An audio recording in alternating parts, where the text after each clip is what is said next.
سیرت نبی رحمت صلی اللہ علیہ وسلم، چیپٹر 13.1c، غزوہ فتح مکہ پارٹ 3۔ نوٹ فرمائیے کہ یہ مضمون اس سے پہلے دو چیپٹرز 13.1a اینڈ 13.1b سے منسلک ہے۔ فتح مکہ کے بعد رسول اکرم صلی اللہ علیہ وسلم نے کچھ لوگوں کو سنگین مجرمین قرار دے دیا۔ ان میں سے کچھ کو بعد میں معاف کر دیا گیا اور کچھ کو قتل کر دیا گیا۔ مضمون کے اختصار کے لیے چند ایک مثالیں حاضر خدمت ہیں۔ اکرمہ بن ابو جہل کا قصہ۔ اکرمہ بن ابو جہل یمن کی طرف بھاگ گیا۔ فتح مکہ کے بعد وہ یمن کی طرف بھاگ گیا۔ راستے میں اس کا جہاز ایک سخت طوفان کی وجہ سے ڈوبنے کے قریب تھا۔ جہاز کے کیپٹن نے اعلان کیا، اللہ سے مدد کی دعا کرو۔ اکرمہ کہتے ہیں کہ مجھے خیال گزرا کہ جب بت ضرورت کے وقت مدد نہیں کر سکتے تو پھر ہمیں اپنی تندرستی کے وقت ان کی عبادت کیوں کرنی چاہیے۔ اکرمہ حدیث میں بیان کرتے ہیں کہ اے اللہ، اگر تو اس بار مجھے بچا دے تو میں تیرے رسول صلی اللہ علیہ وسلم کے پاس جا کر اسلام قبول کر لوں گا۔ اکرمہ واپس پہنچے اور رسول اکرم صلی اللہ علیہ وسلم کی خدمت میں اپنی کہانی پیش کی اور اسلام لے آئے۔ الحمدللہ۔ حضرت اکرمہ بعد میں رومن کے خلاف لڑائی میں شہید ہوئے۔ وحشی کا قصہ۔ وحشی نے حضرت حمزہ رضی اللہ عنہ کو قتل کیا تھا۔ فتح مکہ کے بعد وہ طائف بھاگ گیا، پھر طائف کے نمائندوں کے ساتھ آیا اور اسلام قبول کیا۔ اس نے رسول اکرم صلی اللہ علیہ وسلم کو حضرت حمزہ کی شہادت کا قصہ تفصیل سے عرض کیا۔ آپ صلی اللہ علیہ وسلم نے اسے معاف کر دیا، لیکن کہا کہ تم میرے سامنے نہ آؤ کیونکہ زخم تازہ ہو جاتے ہیں۔ تم میرے سامنے نہ آؤ کیونکہ زخم تازہ ہو جاتے ہیں۔ یہ وحشی کے لیے بہت بڑی سزا تھی کہ جہاں بھی رسول اکرم صلی اللہ علیہ وسلم ہوں اسے وہاں سے دور رہنا تھا۔ اس کے بعد آپ انصار کی فکر مندی کو ملاحظہ فرمائیں۔ انصار نے فکر مندی کے طور پر ایک دوسرے سے کہا کہ اللہ تعالیٰ نے رسول اکرم صلی اللہ علیہ وسلم کو اپنی زمین اور اپنا شہر فتح کرا دیا ہے، اب تو آپ صلی اللہ علیہ وسلم یہیں قیام کریں گے۔ اس وقت آپ صلی اللہ علیہ وسلم صفا پر ہاتھ اٹھائے دعا میں مشغول تھے۔ دعا سے فارغ ہونے کے بعد آپ صلی اللہ علیہ وسلم نے انصار کو بلایا اور پوچھا کہ تم آپس میں کیا بات کر رہے تھے؟ انہوں نے عرض کیا، کچھ نہیں۔ رسول اکرم صلی اللہ علیہ وسلم نے اصرار کیا تو انہوں نے اپنی فکر مندی کی بات بتا دی۔ اس پر رسول اکرم صلی اللہ علیہ وسلم نے انصار کو فرمایا، اللہ کی پناہ، اب میری زندگی اور موت تمہارے ساتھ ہے، اب میری زندگی اور موت تمہارے ساتھ ہے۔ رسول اکرم صلی اللہ علیہ وسلم کا مکہ میں قیام۔ بخاری کے مطابق رسول اکرم صلی اللہ علیہ وسلم نے مکہ میں 19 دن قیام فرمایا۔ اپنی رہائش کے لیے ہجون میں اپنا خیمہ لگایا۔ واضح ہو کہ یہ وہی جگہ ہے جہاں قریش نے میٹنگ کر کے آپ صلی اللہ علیہ وسلم سے بائیکاٹ کا عہد نامہ لکھا تھا۔ سوچئے، اب آپ اسی جگہ فاتح کی حیثیت سے مقیم ہیں۔ اس میں اللہ کی بڑی نشانی ہے، اس میں اللہ کی بہت بڑی نشانی ہے۔ آپ صلی اللہ علیہ وسلم نے قیام کے دوران ابو سعید خزئی کو حکم دیا کہ حرم کی حدود کو واضح کرنے کے لیے وہاں ستون نصب کر دو۔ اس مکہ میں رہائش کے دوران آپ صلی اللہ علیہ وسلم نے مکہ کے ارد گرد بڑے بڑے بتوں کو بھی توڑوا دیا، جس کی تفصیل مندرجہ ذیل ہے۔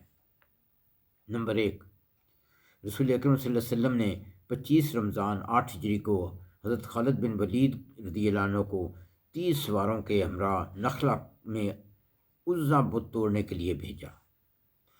حضرت خالد بن ولید اسے توڑ کر واپس آئے تو رسول اکرم صلی اللہ علیہ وسلم نے پوچھا کہ تم نے کچھ دیکھا بھی ہے؟ حضرت خالد نے کہا نہیں۔ آپ نے فرمایا تب در حقیقت تم نے اسے مٹایا نہیں، اس لیے پھر وہاں جاؤ۔ اس بار خالد کو وہاں ایک ننگی کالی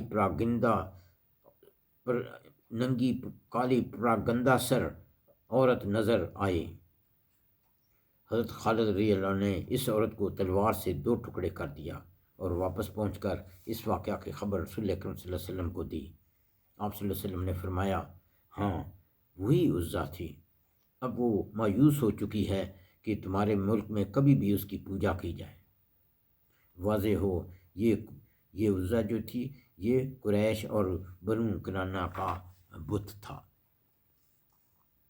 نمبر 2، مکہ سے 3 میل رباط میں بنو حذیل کا سوا نامی بت تھا۔ حضرت عمر بن العاص نے اسے توڑ دیا اور اس کا خزانہ والا مکان ڈھا دیا۔ اس کا مجاور اسلام لے آیا۔ نمبر 3، قدید کے پاس اوس خزرج اور غسان کا منات نامی بت تھا۔ حضرت سعد بن زید نے 20 سواروں کے ہمراہ اسے ڈھا دیا۔ اس میں بھی ایک ننگی کالی اور پراگندہ سر عورت نکلی، اس کو حضرت سعد نے قتل کر دیا، پھر بت کو ڈھا دیا۔ یہاں پہ ایک بڑی غلطی کو ملاحظہ فرمائیے۔ عزا کو توڑنے کے بعد حضرت خالد بن ولید واپس مکہ آئے۔ رسول اکرم صلی اللہ علیہ وسلم نے رمضان 8 ہجری میں حضرت خالد کو 350 صحابہ کے ہمراہ بنو خزیمہ کے پاس اسلام کی تبلیغ کے لیے بھیجا۔ انہوں نے بنو جزیمہ کو اسلام کی دعوت دی۔ بنو جزیمہ نے اسلمنا یعنی ہم نے اسلام قبول کرنے کی بجائے سبانا کہا۔ اسلمنا کہا، اس کی بجائے اسلمنا کہنے کی بجائے انہوں نے سبانا کہا، جس کا مطلب یہ ہے کہ ہم اپنے مذہب سے نکل کر ایک دوسرے مذہب میں داخل ہوئے ہیں۔ علاوہ ازیں اس قبیلہ نے کچھ عرصہ پہلے حضرت خالد کے چچا کو بھی قتل کیا تھا۔ حضرت خالد نے اس پرانی دشمنی کی بنا پر انہیں قتل کیا اور گرفتار کیا۔ دستہ کے ہر آدمی کو ایک قیدی دیا، پھر ایک دن حکم دیا کہ ہر آدمی اپنے قیدی کو قتل کرے۔ حضرت عبداللہ بن عمر اور حضرت عبد الرحمن بن عوف نے حکم کی تعمیل کرنے سے انکار کر دیا۔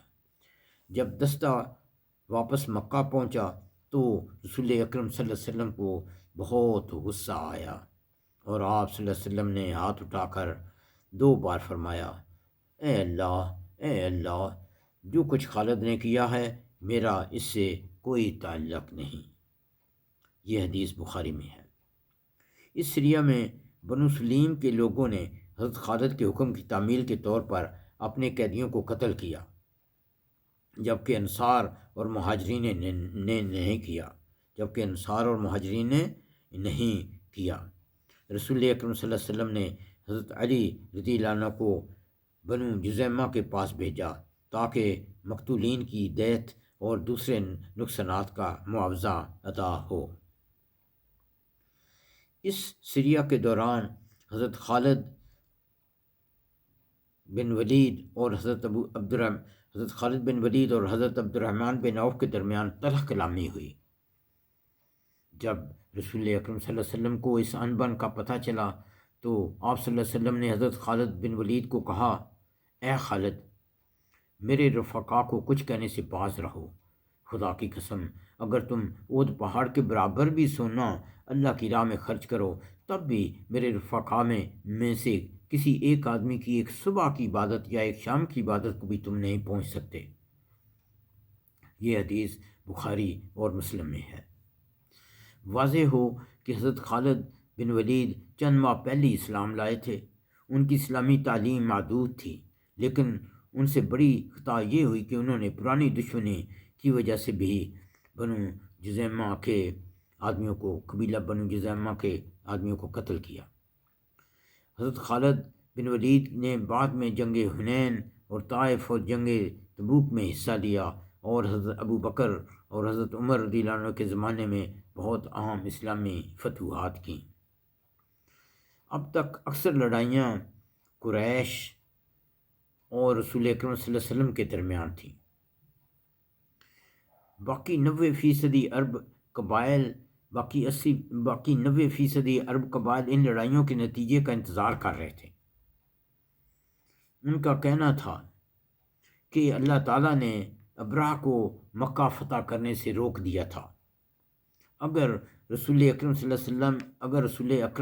اللہ علیہ وسلم نے مکہ فتح کر لیا تو یہ اس بات کا ثبوت ہوگا کہ آپ اللہ کے سچے رسول ہیں۔ پس فتح مکہ کے بعد قبائل خود بخود جوک در جوک اسلام میں داخل ہو گئے۔ گویا مکہ کی فتح پورے عرب کی فتح تھی۔ اسی کے بارے میں اللہ تعالیٰ نے سورۃ النصر بھیجی، اذا جاء نصر اللہ والفتح ورأيت الناس يدخلون في دين الله أفواجا فسبح بحمد ربك واستغفره إنه كان توابا۔ صدق اللہ العظیم۔ فتح مکہ کے بارے میں چند عام نکات۔ نمبر 1، فتح مکہ کے وقت کوئی حملہ نہیں کیا گیا، بلکہ چلتے چلتے شہر میں محض داخل ہونے سے شہر فتح ہو گیا۔ تاریخ میں کبھی ایسا نہیں ہوا کہ شہر میں داخل ہوں اور وہ فتح ہو جائے۔ سبحان اللہ۔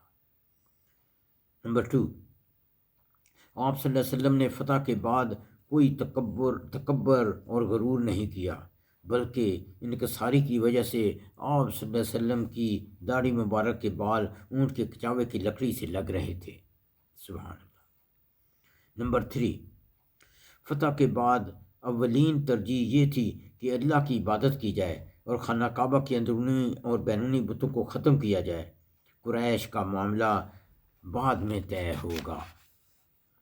نمبر 4، آپ صلی اللہ علیہ وسلم کا مختصر خطبہ توحید کی دعوت تھی جو آپ نے 21 سال پہلے اسی جگہ پر دی۔ جاہلیت کی سب رسم و رواج کو پامال کر دیا، سوائے حجاج کو پانی پلانے اور کلید برداری کے سب پرانے رسم و رواج کو پامال کر دیا۔ اب عزت و اکرام کی کسوٹی تقویٰ مقرر ہوئی اور بنیادی انسانی حقوق کے تحت سب بھائی بھائی اور برابر ہیں۔ سبحان اللہ۔ نمبر 5، جب آپ صلی اللہ علیہ وسلم نے قریش سے پوچھا کہ تمہارا کیا خیال ہے، میں تمہارے ساتھ کیا رویہ اختیار کروں گا، اس میں نفسیاتی طور پر آپ صلی اللہ علیہ وسلم نے بہت کچھ کہہ رہے تھے۔ اس میں نفسیاتی طور پر آپ صلی اللہ علیہ وسلم بہت کچھ کہہ رہے تھے۔ الف، قریش کو ایک سلیقے سے بتایا جا رہا تھا کہ تم میرے ماتحت ہو، بے اس میں اشارتاً بتایا جا رہا تھا کہ تم نے مجھ پر بہت ظلم کیا ہے اور تم سزا کے مستحق ہو، جیم۔ اس سب کے باوجود قریش خود بخود کہنے پر مجبور ہو گئے کہ آپ ایک اچھے بھائی ہیں اور ایک اچھے بھائی کے بیٹے ہیں۔ بس آپ صلی اللہ علیہ وسلم کا ہر کلمہ کتنا جامع اور فصیح و بلیغ ہے۔ نمبر 6، تاریخ میں ایسی مثال نہیں کہ جانی دشمنوں کو اس طرح معاف کر دیا جائے، خاص طور پر جب آپ صلی اللہ علیہ وسلم حاکم اور سپہ سالار ہوں۔ اسی وجہ سے اللہ تعالیٰ نے آپ کو رحمت للعالمین اور سید المرسلین کہا۔ نمبر 7، فتح مکہ سے پتہ چلتا ہے کہ اسلام خون ریزی اور لڑائی کے لیے نہیں، بلکہ یہ اللہ کی عبادت کے لیے ہے، جو کہ امن سے کرنی ہے اور مجبوری کی صورت میں جنگ سے بھی۔ نمبر 8، حرم کا تقدس قیامت تک کے لیے بحال کر دیا گیا۔ نمبر 9، فتح مکہ میں کوئی مال غنیمت حاصل نہیں کیا گیا، نہ قیدی بنائے گئے اور نہ ہی کوئی نئی زمین فتح ہوئی۔ نمبر 10، آپ صلی اللہ علیہ وسلم کے خطبہ کے وقت خانہ کعبہ کا دروازہ کھلا تھا۔ آپ صلی اللہ علیہ وسلم دروازے پر کھڑے تھے اور آپ صلی اللہ علیہ وسلم لوگوں کو اسلام میں داخل ہونے کی دعوت دے رہے تھے۔ اس میں تاریخ کی بہت بڑی نشانی سمبلزم ہے، بہت بڑی سمبلزم ہے۔ آخر میں آپ یہ ذکر کرنا بھی بے موقع نہ ہوگا کہ آخر میں حضرت ابو بکر رضی اللہ عنہ کے والد صاحب ابو قحافہ کی بینائی ختم ہو چکی تھی اور حضرت ابو بکر نے اپنے والد صاحب کو رسول اکرم صلی اللہ علیہ وسلم کی خدمت میں پیش کیا۔ آپ نے فرمایا کہ تم نے کیوں تکلیف کی، ہم خود ان کے پاس حاضر ہو سکتے تھے۔ اس پر حضرت ابو بکر رضی اللہ عنہ نے کہا کہ انہیں ہی آپ کے پاس حاضر ہونا چاہیے۔ جب ابو قحافہ نے اسلام قبول کرتے ہوئے اپنا ہاتھ رسول اکرم صلی اللہ علیہ وسلم کے ہاتھ میں دیا تو حضرت ابو بکر رضی اللہ عنہ نے کہا، مجھے اس سے زیادہ خوشی ہوتی کہ اگر ابو قحافہ کے ہاتھ کی بجائے ابو طالب کا ہاتھ آپ کے ہاتھ میں ہوتا۔ اس سے اندازہ لگائیے کہ حضرت ابو بکر صدیق رضی اللہ عنہ کو رسول اکرم صلی اللہ علیہ وسلم سے کتنی محبت تھی۔ سبحان اللہ، اللہ اکبر۔ ربنا تقبل منا انک انت السمیع العلیم وتب علینا انک انت التواب الرحیم۔